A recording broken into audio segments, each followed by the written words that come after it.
might occur. Today's topic is routine health supervision in children with trisomy 18. The purpose of my talk is to highlight and summarize current recommendations for health maintenance in children with trisomy 18. This slide shows a concise outline of what I will discuss over the next 20 minutes or so. First, I will provide you with a background and a summary of the manifestations of trisomy 18 to ensure that all of us are on the same page as we proceed. This talk will, by design, be rather abbreviated and focused. Other talks can provide more detail on some of the individual findings, such as heart defects, but our goal today is to leave with a plan for health supervision and maintenance, ideally a plan for a family and their doctor or practitioner.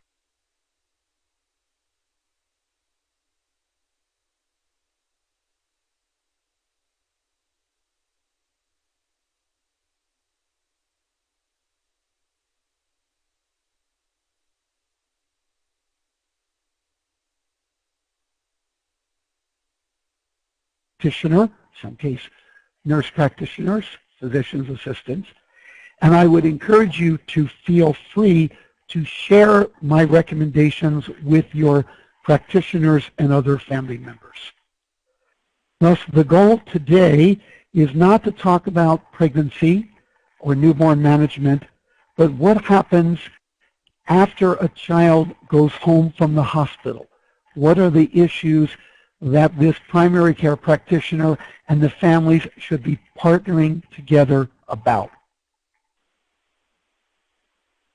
To set the stage, as most listening to this talk know, trisomy 18 represents the second most common autosomal trisomy, that is the non-sex chromosome trisomy syndrome, and the third most common chromosome disorder in humans, with Down syndrome being the first and the 22 deletion syndrome being the second.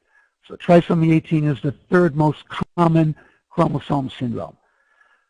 The prevalence in live-born babies, that is babies at birth, is around 1 to 5 to 1 to 8,000 in population studies, with a figure of about 1 in 6,000 live-born babies being truly the best estimate. Again, as most listening to the presentation today know, trisomy 18 is a recognizable pattern of both medically significant birth defects, minor physical variations that allow doctors to make the diagnosis, an increase in both newborn and infant mortality, and the occurrence of a rather significant psychomotor disability. Today we're not going to talk about those second two issues, that is the mortality issues, the figures, nor issues around psychomotor disability in any detail. This picture is of Sarah, the first patient with trisomy 18 that we know of. This is the picture from Dr. John Edwards' first paper published in April of 1970 in a British medical journal called Lancet. Notably, the first case report of a person with trisomy 18 was back-to-back with the first case report of an infant with trisomy 13. They both appeared in the same issue of that British medical publication in 1960. So I scanned this picture from Dr. Edwards' original paper. He shared with us at a St. Louis SOF meeting that this young lady's name was Sarah. And many of you are familiar with some of the physical features present in this photograph. So let me discuss the physical findings and manifestations of trisomy 18 in more detail because this actually informs and actually drives the recommendations that we're going to make in routine health care. After I discuss the manifestations, I will spend the last half of the talk relating to you the principles of health supervision in all syndromes, not just trisomy 18, and then I'll close with some recommendations for care. So the pattern that Dr. Edwards originally noted, that has been confirmed in hundreds of case reports and series of individuals with trisomy 18, includes the following. Phenotype is a word for the physical manifestations of a condition. That word is used throughout all of medicine. The individuals, the children, are small for their gestational age. They have a pattern of facial characteristics that are not by any means abnormal. In fact, they're rather cute and petite, but they are similar among children. There's characteristic configuration of the fingers and hands that I'll show you in the next slide, and are present in Sarah's picture. And most of the children at birth have a short breastbone or a short sternum, which is used by the newborn doctors and pediatricians as a hallmark to consider the diagnosis. Lastly, and most importantly, persons with trisomy 18 are at risk for a relatively long list of medically significant congenital malformations, that is, birth defects, that, as I mentioned earlier, will actually drive the recommendations that we'll make for management and care. I'm not going to go through that list in great detail, but just summarize some of the highlights. In this picture, we see two famous individuals up in the right hand, or Carrie and Rachel, the children, the daughters of the two mothers, Pam and Chris, who formed SOFT, and many of those listening to this presentation know that picture and know those families. The young lady in the bottom panel, I kindly acknowledge her family for allowing me to show this picture. This young lady is not only depicted here, but is also the picture that's in a textbook of medical genetics I helped with called Medical Genetics by Lynn Jordy.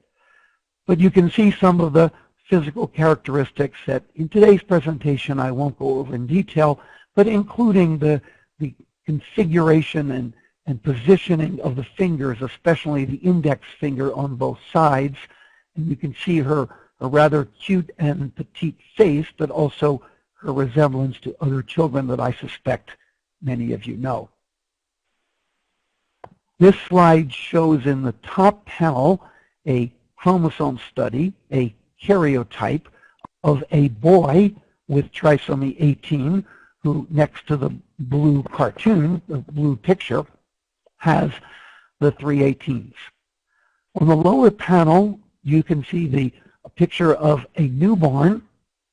You can see the vernix on the fingernails, showing the rather characteristic contour and configuration of the hands due to a change in the way the tendons are placed. Again, we won't go through that in detail. I'm just making sure we're all on the same page. This slide lists some of the important and more frequent complications that occur as part of the pattern that we call trisomy 18 or Edwards syndrome. At the top are the congenital heart defects, which occur in 9 out of 10 infants and children with trisomy 18. The second listed finding refers to joint contractures at birth, including very often club feet. The term arthrogryposis refers to those fixed or curved joints, which occurs in about 1/5 of children with trisomy 18. Spina bifida occurs in about 1 in 20 or 5% of infants. and eye abnormalities occur in about 10%.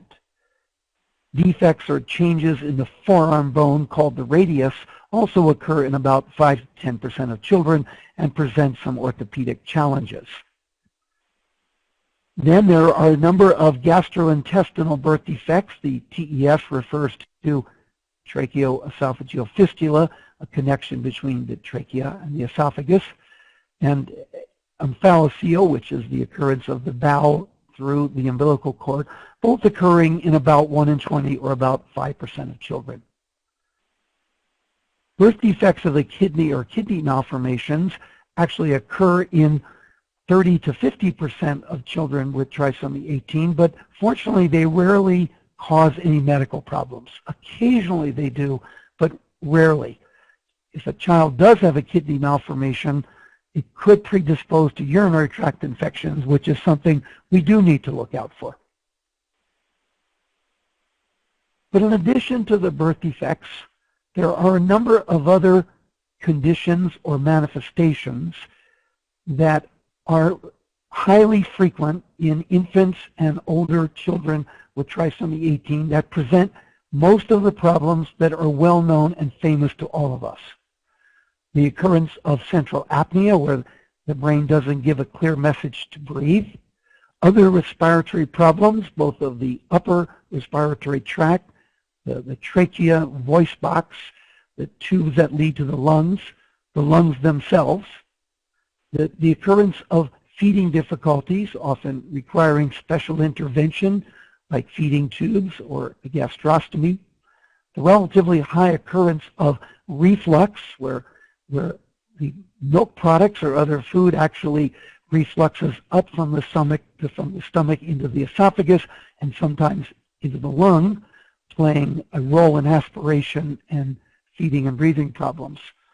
And last on this list, but certainly not least, seizures, which occur in about 1 in 5 children with trisomy 18. Most of the time, the seizures occur after the newborn period, usually in the first 2 years of life, if they're going to occur. As most listeners know, it's these findings at the top, the central apnea, the respiratory problems of even the lung and of the upper respiratory tract, and the feeding difficulties that are very much tied in to the increased mortality and the illnesses that we see in babies with trisomy 18. And in fact, those problems that I just summarized really account for this increased neonatal mortality and infant mortality that is familiar to everyone in the audience. Again, something I can talk about in more detail with more numbers in a future talk. But in fact, it is this complex, this web, if you will, of this central apnea, the ability to not necessarily generate negative pressure, hypoventilation, the aspiration, sometimes not related to reflux, the upper airway obstruction, and the high frequency of heart defects that all seem to work together and really are the major challenges in infants with trisomy 18, and that ones that should actually play a role in our talking about routine care. So that closes the first 2 portions of my talk, and my friend here from Sweden and her older sister up over her right shoulder is well known to many soft families, and her family from Sweden was quite pleased when they knew that I still showed her pictures in my presentations. She, in this picture, is in her mid-20s. So in the remainder of the talk, I'm going to present a very concise and brief overview of general principles of health supervision in all syndromes, Down syndrome, trisomy 18, and so on. And then I'm going to close with the recommendations for care. So this idea of developing guidelines for health supervision, maintenance, and guidance really is a model that has emerged in pediatrics in the care of children, and more recently in genetics, only over the last 30 years or so. It's actually a quite brilliant idea. And in this slide here, I kind of go through some of the background aspects of the model. The AAP stands for the American Academy of Pediatrics, which has a program called Bright Futures, where they lay out the principles of supervision and guidance for all children. And this includes everything from immunizations to prevention of accidents and screening tests. They have laid this out for children in America, which are widely used throughout the world. In the 1980s, at the genetics meetings of the American Society of Human Genetics, American Society of Human Genetics, ASHG, I had the privilege to chair some sessions where we tried to develop principles to apply this model, this approach, to children with syndromes.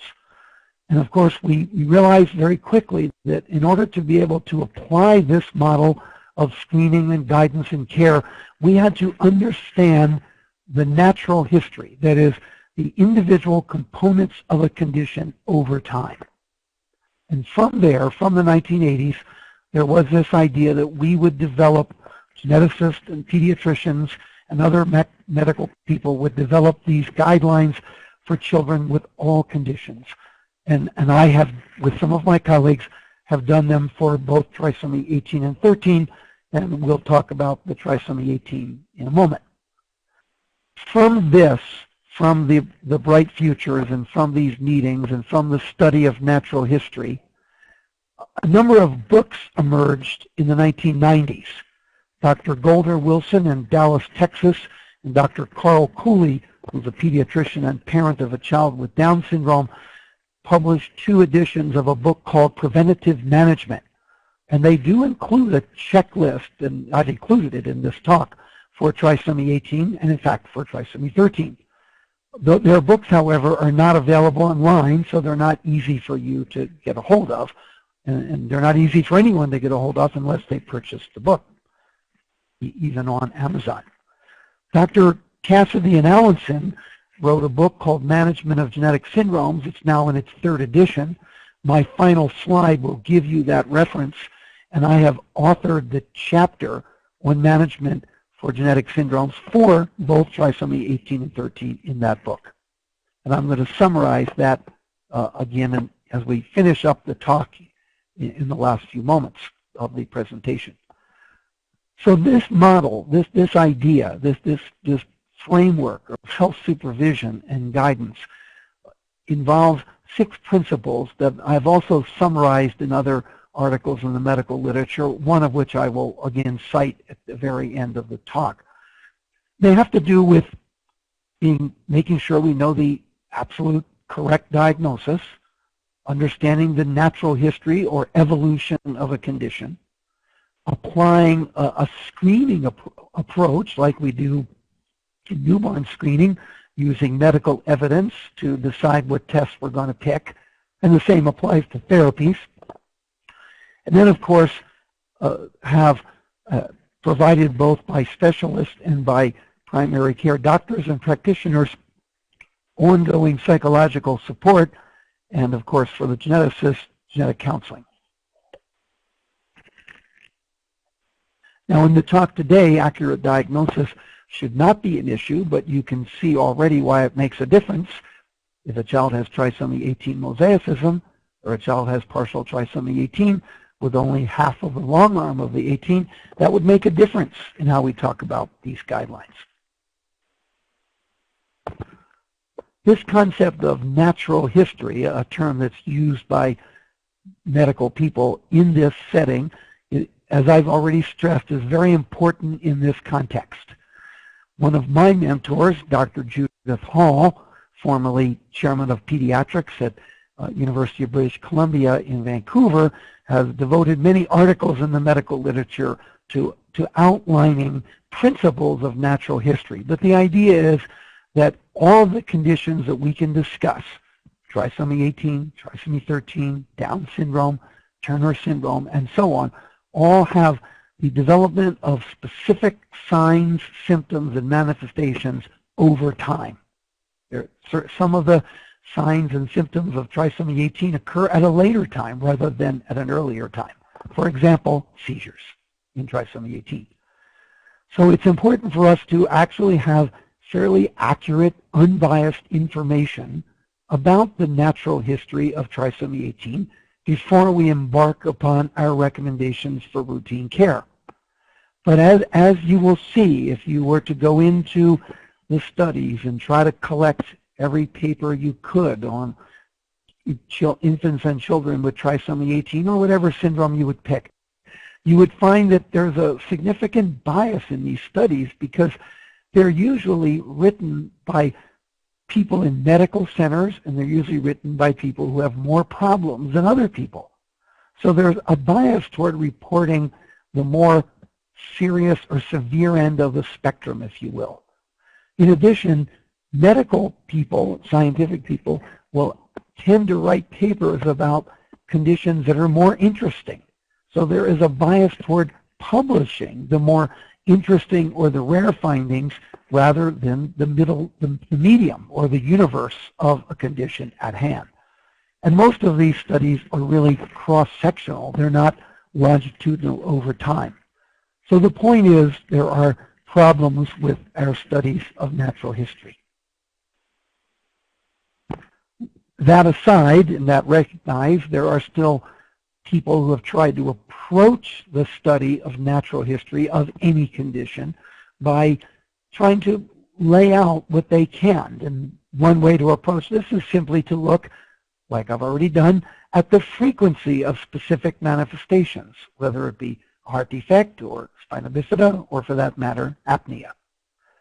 For some conditions, there's even been attempts to develop scoring systems of severity. And that's actually been done in a number of genetic syndromes that are common to geneticists, but not so much in trisomy 18 or even in trisomy 13. But from this, the American Academy of Pediatrics, again the AAP is American Academy of Pediatrics, has actually put together consensus groups of various experts who sat down and over the course of a year developed guidelines for a number of conditions. So you'll see at the top of this list, this has been done for Down syndrome. They were revised last year. It's been done for neurofibromatosis and so on. At the bottom of the list, the most recent guidelines were done for the 22q11 deletion syndrome, also known as DiGeorge syndrome. This has not been done for trisomy 18, and so everything that you're going to see me present in the next few slides as I summarize the talk from here on in comes from my recommendations taken from my assessment of the literature with the help of many. With the help of colleagues and the help, in the case of our paper in Orphanet Journal of Rare Diseases, with the pediatric resident working with me, Anna Chareda. But everything you're going to hear me discuss from here on in is kind of my assessment as in thinking about what natural history and what we know about trisomy 18 as I would make for recommendations for care. So the remaining part of the talk, the remaining minutes of the talk will actually be my list of what we would suggest for primary care doctors and practitioners to have as really kind of a checklist approach so that nothing's missed, if you will, in routine care. So again, in order to develop these suggestions, we have to go back to our list, and I've now kind of framed the list in a different way for complications that occur in older infants and children. So of course the heart defects are at the top of the list, and as you'll see in the almost last slide, of course we're going to recommend cardiac evaluation, including echocardiogram. I'm going to spend a few minutes on the risk for Wilms tumor, which is a kidney tumor, because I do get a lot of emails and calls from throughout the world, mainly from doctors, but also from parents about, is it necessary for us to be screening for this tumor? So I'm just going to spend, in a moment, I'm going to spend a few slides on this. But to go back to the list, scoliosis is a common spine curvature, a common complication of older children, and of course into adolescence with trisomy 18, and should be followed closely because it can be a disability for the older child and adolescent. Problems with the light, photophobia, is a well-known problem that we really discovered at soft meetings early on in the 1980s, how consistent this was in children with trisomy 18. And problems with vision are common in older infants and children. Hence, we'll recommend ophthalmology consultations, eye visits. Hearing loss occurs commonly in older infants and children, probably something unique about the hearing loss of trisomy 18, but I won't be able to talk about that in detail today. And then, of course, the developmental disability warrants that we're going to recommend referral to rehabilitation clinics and early intervention. So let me go back and say a few words about Wilms tumor, because at the end of the series of slides, we do make the recommendation to have a baseline kidney ultrasound, kidney sonogram, abdominal sonogram actually, and we recommend that to occur during childhood in older infants and children with trisomy 18. So why do I make this recommendation?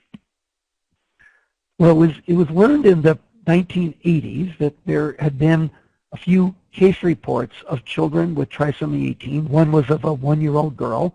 The other was an older 5-year-old girl who developed this kidney tumor. And when the papers were reported, they said, well, maybe this is a coincidence because, you know, two rare things could happen and maybe it's a coincidence. But then in soft meetings in the 1980s and 90s, we started learning about children who were members of soft who developed this kidney tumor at various ages, which I'll show you in a minute. As this started to become more evident, I had doctors write to me around the world, England, Sweden, other parts of the world, US and Canada, about children they were following who had Wilms tumor.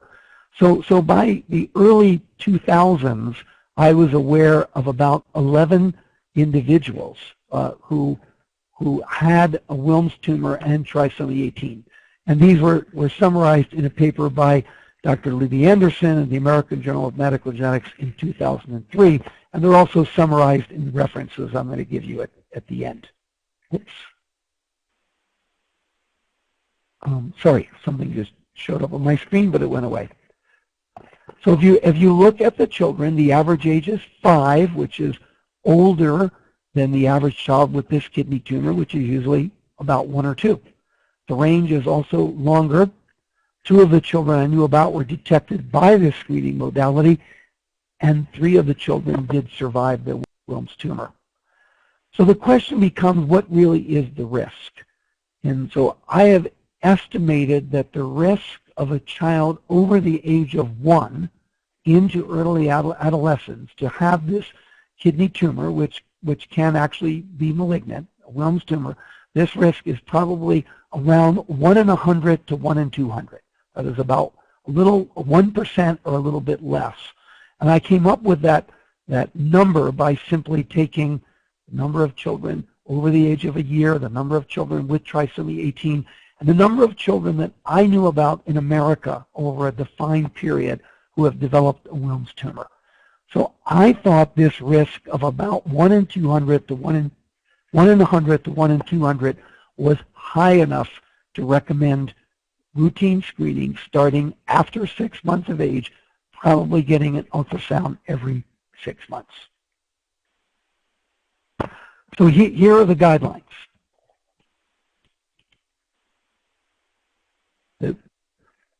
I'll now show you 2 slides to close out here. Cardiac evaluation, certainly in the newborn period. Referral for early intervention, and later on for rehabilitation clinics if that is appropriate. Follow up on the growth curves that were developed by Bonnie Beatty in a paper in 1994 with collaboration with SOFT, and those growth curves are on the SOFT US trisomy.org and on the SOFT UK web pages. They're available for pediatricians. Airway issues, if commonly present, as I indicated, referral to ear, nose, and throat doctors and to lung or pulmonary doctors if appropriate. And I'm going to explain that asterisk in a moment. If there are feeding problems, which there commonly are, discussions of tubes, perhaps discussion of G-tubes, referral to a dysphagia clinic.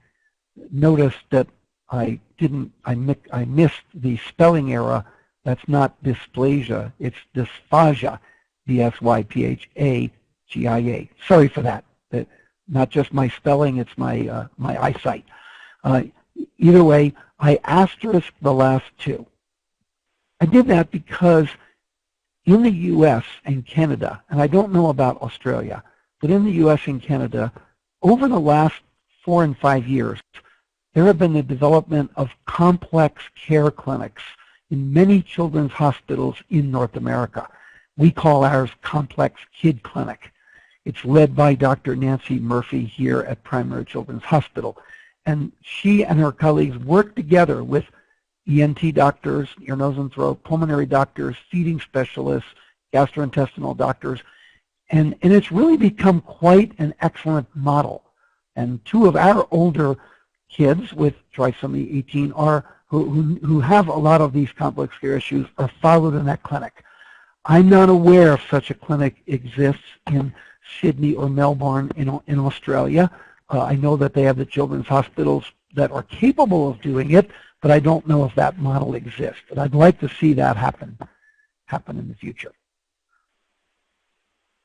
So the second list of recommendations, of course, for hearing would be audiology, that is hearing screening both in the newborn period and then regularly through early childhood.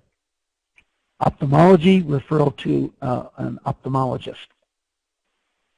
As I mentioned, the kidney ultrasound in trisomy 18, baseline at 6 months, then every 6 months into adolescence. Follow-up for scoliosis, including perhaps referral, if appropriate, to an orthopedic surgeon. And then lastly, I put this down, I put palliative care team with question mark, because I've learned in recent years that there are many palliative care teams that exist, including the one we have here at Primary Children's called Rainbow Kids, that are not an end-of-life care team. They are not a hospice team. They're really a support service. But sometimes palliative care teams have gotten the sense that referring them means we're referring to hospice.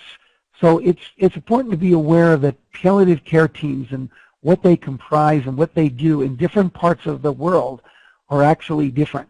I wouldn't hesitate to refer any child I knew with complex issues to our palliative care team because they are meant to actually be a support team, not an end-of-life care team. But I think sometimes palliative care teams have gotten a different message out there.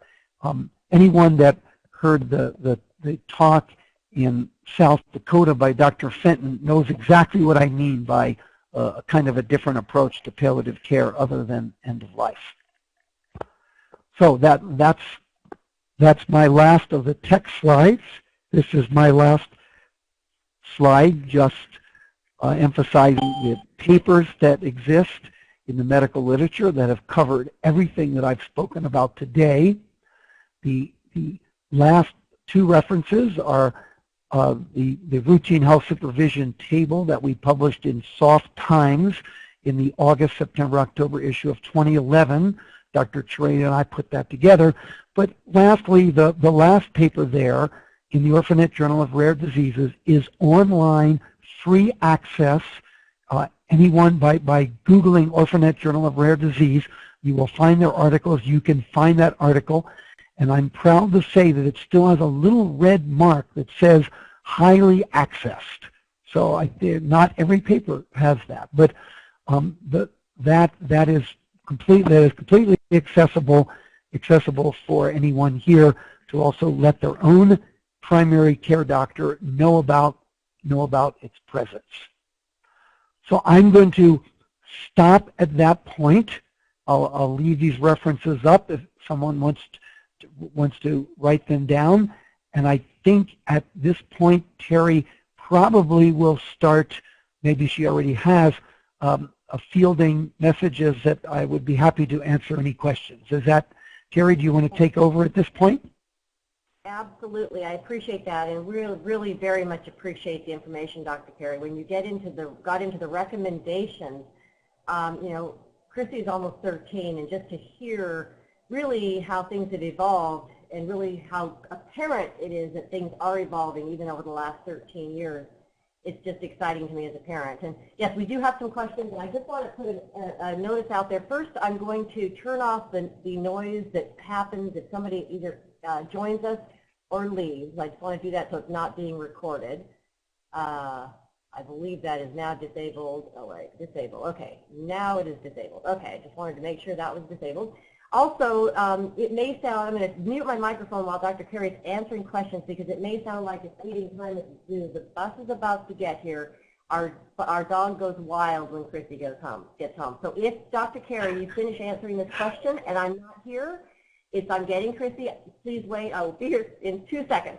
So the first question, Dr. Carey, that all being said, and this is from Susan in South Carolina. How does the short sternum affect health? Rebecca's sternum looks short, but no one's ever really listed it as an official marker.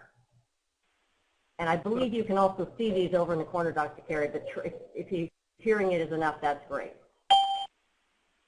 I can see them.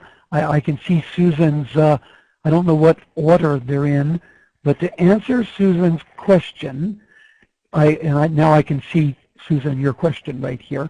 Hello, Susan. The short sternum does not affect health in any way to my knowledge.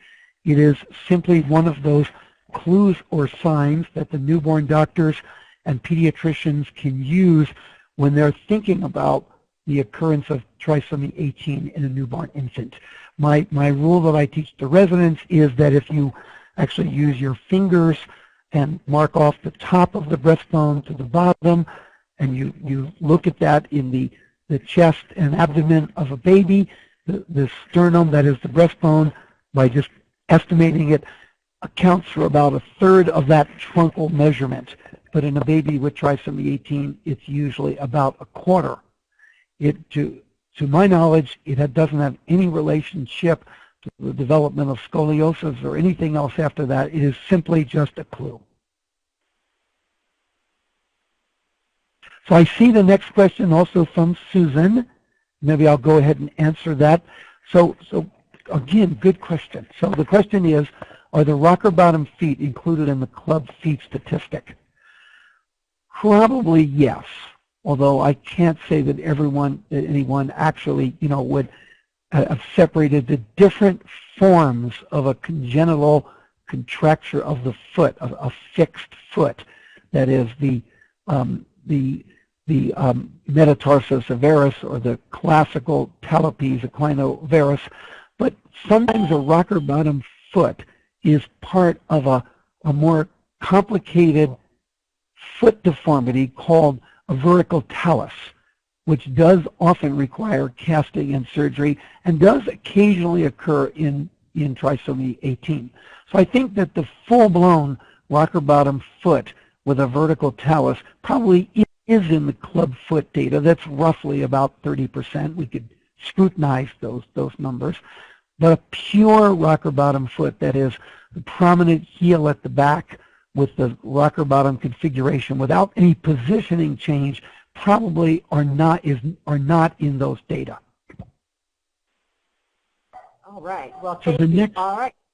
The next question, Dr. Carey, is Tara from Nebraska. Are trisomy children at increased risk for food allergies because of the GI tract issues? I am not aware. I'm not aware that children with trisomy 18 are at increased risk, but I am reasonably sure that it has never been studied. So we know that there are some food allergies that have some genetic bases, and thus you can imagine that the extra 18 has a predisposition, but that would be purely theoretical. I'm not aware of any food allergies. It's one of those issues that, that Deb runs in her registry, in her TRICE registry, that one could talk about possibly studying, but I'm not aware of it ever having been looked at.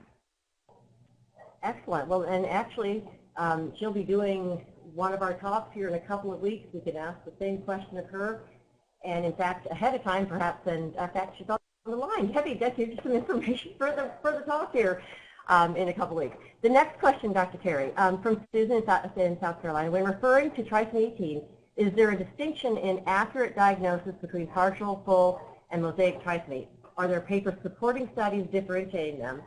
And is routine care differentiated between types of trisomy 18? Again, Susan, fabulous question. So if we just take one body of literature and we look at the population studies, and there have been about 10, and if there's a swell of interest in my reviewing those data, like I've done at some soft meetings over the years, happy to do that if there seems to be interest in actually going through those. In those population studies from the UK, Australia, Denmark, and Utah, and so on, there's several from the UK, one from Australia, they usually make a distinction between partial trisomy 18 and trisomy 18 mosaicism as not being included in the mortality statistics. And usually when they do it, when they come up with the prevalence figure, the frequency figure, they usually have taken out trisomy 18 and partial trisomy 18.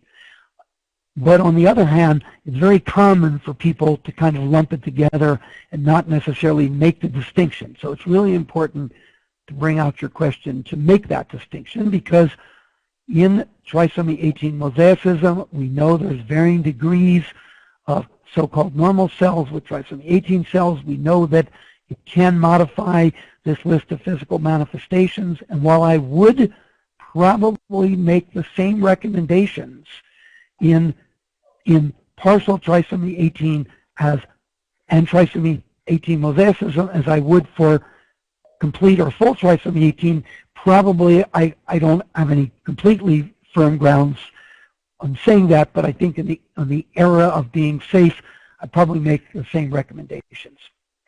One last comment, which I know is very close to Debbie Bruns' heart, because we talk about this. I mean, how do we know that any child with trisomy 18 has full complete trisomy 18 versus mosaicism? Well, we only know because almost everyone gets a blood test where they count 20 cells in the blood test, and that's it.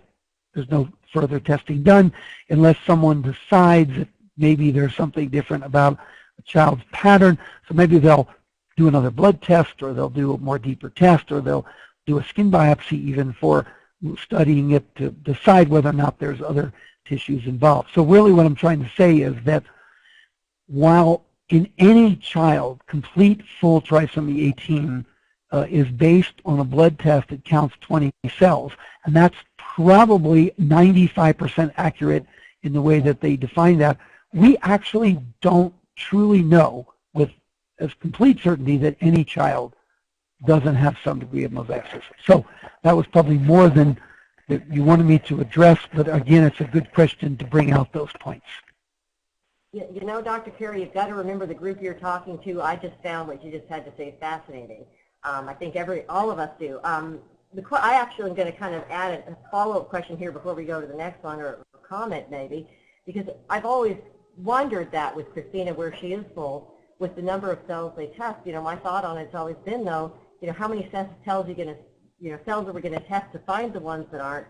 You know, but I truly believe that it didn't matter, because we're going to do the same thing for her regardless. And so it's just, that was very fascinating to hear what you had to say there. And so the next question is. Go ahead. Well, no, and you're right, Terry.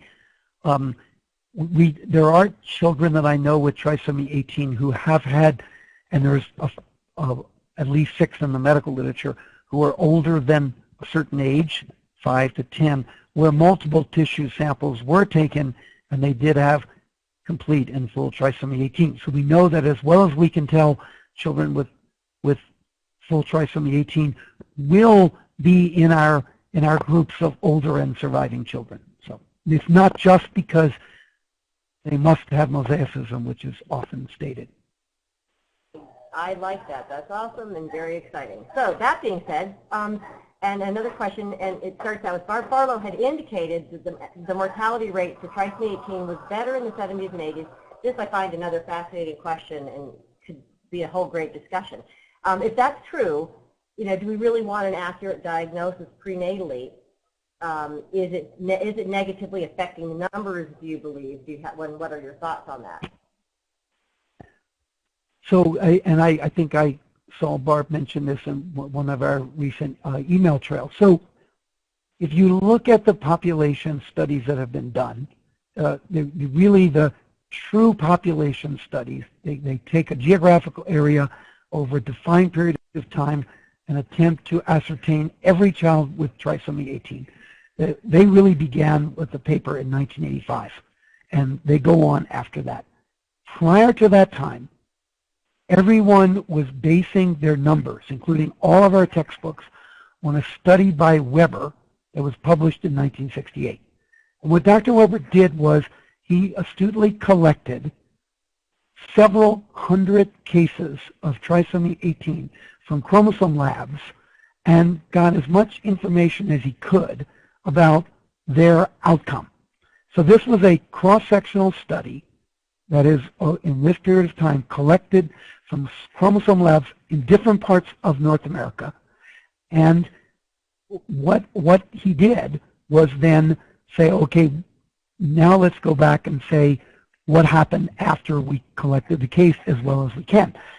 The survival figures from his study are actually higher survival than all the population studies after 1985. So rather than 50 to 60% of children with trisomy 18 dying in the first week of life, and please realize that, and it's not a figure everyone has heard on the line before, but if that's what came from the population studies, Weber's study showed better survival in that first week of life, better survival at 3 months, better survival at 6 and a year than all the population studies, which were relatively consistent. Now, as I think Barb knows, I have suggested that the reason for that could be that maybe children who died in the first few days of life weren't diagnosed, because remember, this was 1968, Edwards' paper was 1960, there wasn't as much awareness of trisomy 18, so my idea was a lot of children who died in the first few days were left out of that analysis. And to support that, we looked at our Utah data, and we took only children who were living at a month, and we looked at their survival after a month, and it was identical pretty much to the other population studies. However, having said that, at the time in the 1960s, newborn nurseries didn't quite exist. There were some, but there certainly wasn't any of the present circular reasoning, which is we don't intervene in trisomy 18 because they don't survive. I think everybody kind of has a sense of what I'm trying to say. Thus, there wasn't any of that. After 1985, there certainly was a sense of, well, we don't really know the true outcome if there would be more intervention. We only know what these population studies show us. We know from the Japanese studies of both heart surgery and Dr. Kosho's work at Nagano Children that more intervention increases survival. So I hope I'm answering the question, which is I believe that the mortality rate was better in Weber's study because there were a lot of undiagnosed kids and it was cross-sectional and it wasn't a population study. But how to assess the outcome of the population studies has to be tempered with that we don't really know what would happen if the traditional non-interventionist view was not invoked. So I hope that was not too wordy and made some sense. Again, you know, very, very good. These Q&A actually has been very helpful. I hope that on time-wise, you're doing okay, everybody's doing okay. If you start to feel, just to let you know, Dr. Carey, if we're starting to either reach the time you need to get going, we can always get back together and do some answers because we have a handful more. What I'm going to ask now is if anybody else has any questions, don't post them, send them to me, and we'll do that for any future questions, because I actually can foresee maybe a Q&A night coming, Dr. Carey, if you'd be open to it, because people seem to be really liking this. That being said, the next question, do you know if the statistics for Wilms tumor also include nephroblastomosis? Also a great question. So it's nephroblastomatosis, Terry, but it's one of those things you have to like break into its syllables to be able to say. So they do not. They include children. Those 11 cases I mentioned were children who definitely had full-blown known Wilms tumor, biopsy proven. But the question is a fabulous question. Nephroblastomatosis is a condition of the kidneys involving a collection of cells that are thought to be pre-malignant. The best way to think of it is nephroblastomatosis to Wilms tumor is like a polyp to colon cancer. We don't really know very little about whether if someone has nephroblastomatosis, we can worry and think that the risk of Wilms tumor is increased, but we don't know that for sure. But here's an historical point of note. Dr. Beckwith, who's a now retired pediatric pathologist in San Diego and Montana, found nephroblastomatosis in some children that he studied who had passed away with trisomy 18 in the 1980s, and he predicted before the cases that children with trisomy 18 could be at risk for nephroblastomatosis. When I met him years later, I actually told him that his prediction was in fact true. But go back to the question, those numbers don't include plain nephroblastomatosis. They only include kids who went on to actually have a biopsy-proven Wilms tumor. Another good question. That is another good question for potential study. It's always interested me that the Wilms tumor gurus have never latched on to trying to study trisomy 18 in more detail. That's always surprised me, but anyway. Well, I can see Susan's, sorry. I was going to say, if we have our way, maybe those things will change. And so I guess you see, is it more likely to be in horseshoe kidneys, or is there no obvious distinction? That's a good question, because we could say that we could go back. I know we could go back to some of the 11 children and just know whether they had a horseshoe kidney, because Susan probably knows from asking the question that from series of children who passed away, not from doing kidney ultrasounds, but from kids who passed away, horseshoe kidney occurs in as many as 50% of children with trisomy 18. It means that the two kidneys are fused at the bottom and form a horseshoe, just how it sounds. It's a good question, because we know that one Wilms tumor gene that is called PAC6 also, when mutated, can cause horseshoe kidney. So there's a logic to wondering if there is an increased risk, but it's not, again, ever been studied. And I wouldn't be willing to say that a child with the horseshoe kidney has an increased risk without there being more study to say that was the case. Of course, I'm going to be recommending the monitoring either way, but I don't know whether if someone has a horseshoe kidney, they're at the higher than 1 in 100 to 1 in 2%, or 1 in 200 risk. Okay, all right. Well, good answer there. And Rachel from Australia asked, if my child is 2.5 and is still on oxygen, can I assume that he will need this for the rest of his life? Also a good question. I don't, from even another caller who's on the phone, I won't mention her name, I know that there are children with trisomy 18 who have been on oxygen, who did get weaned off of oxygen with time for other reasons. Partly to answer Rachel's question, we'd want to know what the reason why he is on oxygen. So if it's pulmonary hypertension related to secondary lung or secondary heart, it there is a reasonable chance that you'll need an extended period of time to be on oxygen.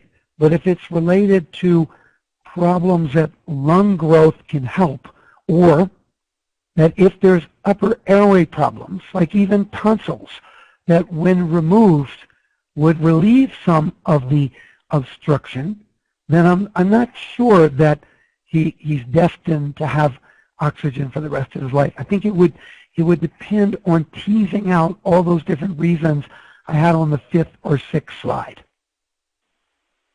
Excellent. Well, it just goes to show there's always room for hope, and that's what we just always have to count on.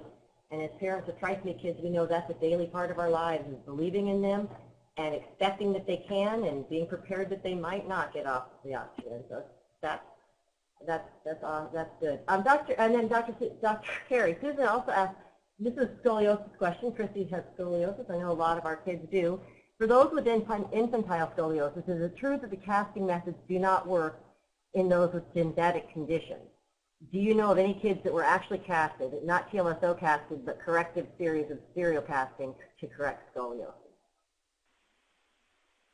So I see the other question that Susan has underneath about the data. So I personally don't know anyone who was braced or casted in the early years of life, and maybe that's a question out there. I think that Susan actually posted this question on the email at one point as well, and I didn't answer it. I don't know of anyone myself, but it's certainly something that we can poll with other parents.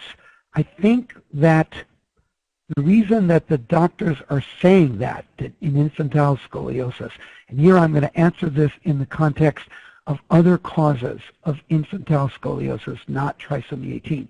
But as I work with our scoliosis expert here who does that, rib expansion surgery that we do here at Primary Children's Hospital, one of the centers that does that rib expansion surgery, and I see those kids, is that when someone's presenting in the first few years of life, they probably have a different class of scoliosis and a different reason for having it than someone that presents at 7, 8, 9, or someone that presents with another osseous condition, neurofibromatosis, at 7 or 8.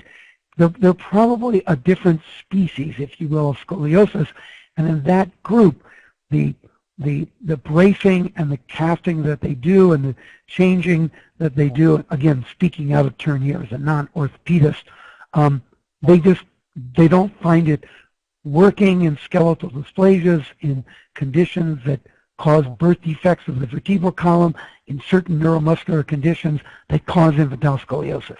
But I think it's back to the cause. And, if there's an earlier presentation of the positional scoliosis that occurs in trisomy 18 in a 2 to 3 year old, while we certainly don't want to decrease their quality of life, I don't know that it wouldn't work and might not prevent the progression of the curve that we're worried about. Having said that, I definitely would want to make sure that if someone was braced or casted in those ways, that we already had some sense that the benefit outweighed the risk, and that's not something that I can address either in knowing trisomy 18 or even knowing their technologies. And in the last part of Susan's question, I don't think there's any evidence-based data on this. Certainly there isn't in scoliosis for trisomy 18. All right. Well, I'm going to mention something that Tara from Nebraska wanted you to know, or wanted to just mention, and that's that the University of Nebraska Medical Center apparently is interested in looking at the correlation between trisomy 18 and Wilms tumor, going back to our last question. And so we've got 2 more questions, and then we'll be ready to wrap this up. And so, Terry, really quick, if you don't mind, really quick, that was from our caller from Nebraska, and there are some doctors there in Nebraska that were interested in that. Is that what the message was? The University of Nebraska Medical Center is interested in looking at the correlation between trisomy 18 and Wilms tumor. And that Tara, I'll get you the information so you know who it is that's sharing that and get you guys connected on that so you'll know. Very good. Okay. Cool. I appreciate that. You know what? That's some of the stuff we can make happen with this. I am very excited about this platform. So then finally, we've got a question out of Canada. Holly Lynn wants to know, how does unrepaired TEF-EA contribute? And I'm outside my, I know you've told us, and anyway, I'm outside. I'm just going to repeat it. How does the unrepaired TEF-EA contribute to mortality of a trisomy 18 neonate who is receiving TPN nutrition? So the unrepaired TEF-EA is the tracheoesophageal fistula and esophageal atresia. So that's the blockage of the esophagus at some place along the way, so it doesn't connect to the stomach. And then as part of that birth defect, the trachea, the windpipe, is connected, and that's the fistula. And so as I said on my fourth or fifth slide, and as Holly knew, tracheoesophageal fistula with the esophageal atresia occurs in about 5% of children with trisomy 18. And it always presents an interesting and important and overwhelming dilemma, because here this is always a question of the question that emerges, and it seems to be the type of setting that ethicists who get involved in discussing trisomy 18 will frequently bring up this scenario of whether one would do the surgery. And I've been in this situation numerous times over the last 30 years here in Utah, and have different stories for that account. So now, if a child who had unrepaired tracheoesophageal fistula and esophageal atresia is on total parenteral nutrition, it must mean that the doctors at the time decided that rather than connect the esophagus up with the stomach and repair the connection, or put in a G-tube so that someone could be fed, that they would in fact give nutrition through total parenteral nutrition IV-wise. So in my mind, the tracheoesophageal fistula would not, I think, contribute to mortality by itself. The issue would be, now I'm assuming that the child, the baby, is on the TPN for his or her nutrition, and having that not quite physiological administration of nutrition with all of its risks, for liver and infection of the line and all that would occur. So it wouldn't be so much the unrepaired TEF that would contribute to mortality. It would be the fact that the baby is on the TPN with its risks, as I said, line infection, liver, and the rest. And that it certainly one could have a person in that particular pattern of TPN, and there are certainly many children that we follow at Primary Children's who are on total parenteral nutrition for all sorts of complicated issues for an extended period of time. I hope I'm answering Holly's question. So it's the risks of TPN in a baby that would convey the potential risks to me rather than the TEF itself.